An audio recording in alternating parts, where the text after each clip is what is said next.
What if I told you that the most important response to the collapse of Ottoman Caliphate didn't come from Middle East?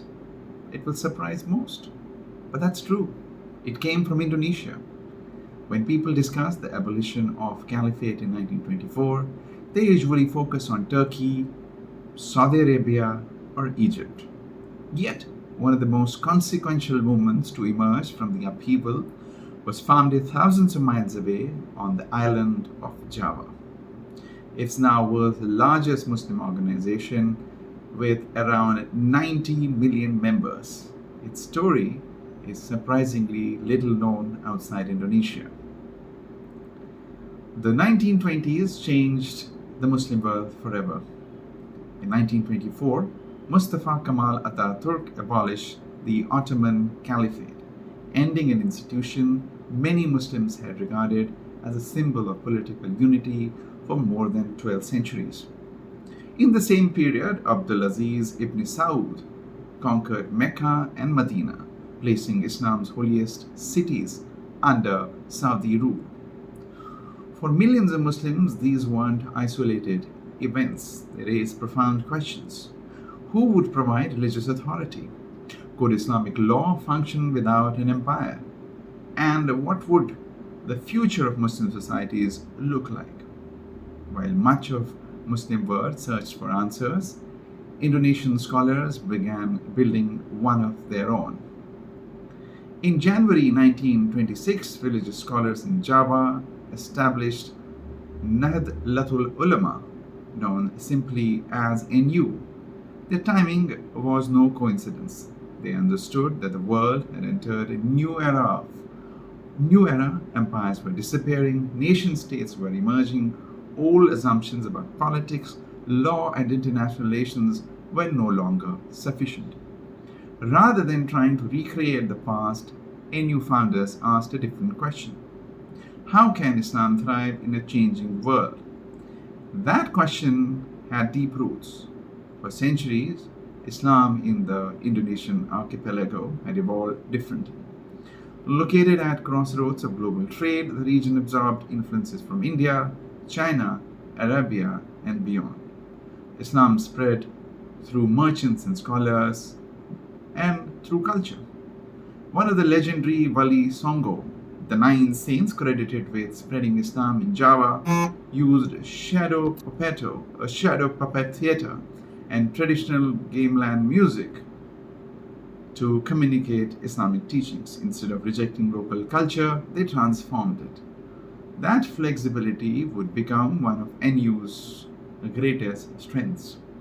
By the 19th century, increasing numbers of Indonesian Muslims had traveled to Mecca and Medina. Many remained there for years studying classical Islamic scholarship before returning home. The result was remarkable. The scholars combined the intellectual tradition of wider Muslim world with centuries of local experience. They relied on Ijtihad, the Islamic concept of independent reasoning, to address problems that earlier generations could never have imagined. This gave Islam in Indonesia an unusual capacity to adapt. The contrast with other parts of Muslim world was striking. The collapse of the Ottoman Empire generated confusion and competing visions of Islam's future. Some movements sought to revive an Islamic state, others embraced Arab nationalism, elsewhere socialism and communism affected Muslim intellectuals. Indonesia charted a different course. Instead of choosing between religion and modernity, NU argued that they could reinforce one another. As Indonesia moved towards independence, NU supported the creation of a pluralistic nation state rather than a religious one. It accepted Pancasila, the country's 5 principle, as consistent with ethical foundations of Islam. NU even compared Pancasila with Prophet Muhammad's Medina Charter, which established cooperation among diverse religious communities in 7th century Arabia. This wasn't simply political pragmatism, it reflected a theological conviction that protecting the common good served the purpose of Islamic law. That vision reached its fullest expression under Abdurrahman Wahid, better known as Gus Dar, a longtime NU leader who later became Indonesia's president. Wahid argued that Islam should become understood as a rahmatan lil alamin, a blessing for all creation.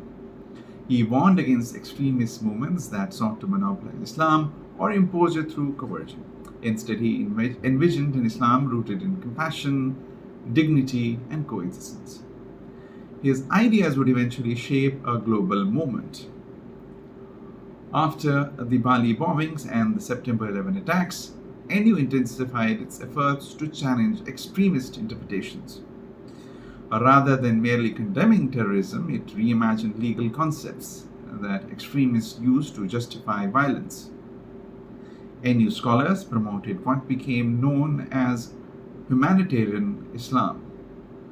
The goal was ambitious to reaffirm universal compassion as Islam's primary message. In 2016, NU gathered scholars from dozens of countries to oppose the political manipulation of religion. In 2019, its scholars declared that there is no enduring legal category of infidel in relations among citizens of modern nation states. Instead, people should be regarded as fellow citizens with equal dignity and equal rights. They also endorsed the document of human fraternity, signed by Pope Francis and Grand Imam Ahmad al-Tayyib. For NU, these weren't modern compromises. They were recoveries of Islam's deepest ethical principles. Today, Nahdlatul Ulama remains one of most influential Islamic organizations in the world. Its ideas reach far beyond Indonesia, yet it also faces serious internal challenges, including leadership disputes and controversy over finances and political relations. These tensions remind us that even institutions built on powerful ideals remain vulnerable to human conflict. Nearly a century after the collapse of the Caliphate, debates about Islam, political authority, and pluralism continue across the globe. But one of the most enduring answers emerged not from Istanbul, Cairo, or Riyadh, it came from Indonesia. And understanding the Nahdlatul Ulama helps explain why the world's largest Muslim majority nation, that is Indonesia, developed such a distinctive relationship between faith, democracy, and national identity.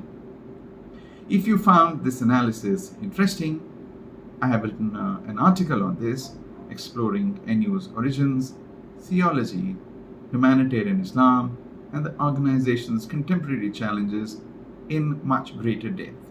You can find the link in the description of this video.